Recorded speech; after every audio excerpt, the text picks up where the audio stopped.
রাতের অন্ধকারে পাচারের চেষ্টা, বিএসএফ এর গুলি। মালদার ভারত বাংলাদেশ সীমান্তে ভারতে প্রবেশ করে ফেন্সিডিল পাচার। পাচারকারীদের লক্ষ্য করে বিএসএফ এর গুলি। 572 বোতল মাদক কফ সিরাপ ফেন্সিডিল উদ্ধার। গভীর রাতে মালদার কালিয়াচক থানার ভারত বাংলাদেশ সীমান্ত এলাকার নওবাদার ঘটনা। বিএসএফ গুলি ছুড়লে পাচারকারীরা বাংলাদেশের দিকে পালিয়ে যায়।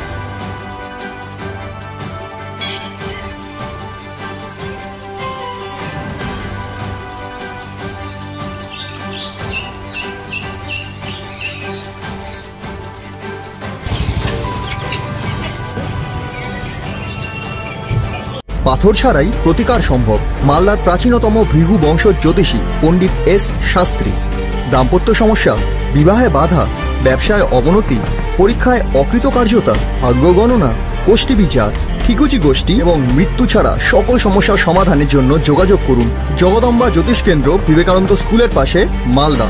মোবাইল 09730278332 অথবা 09332056956।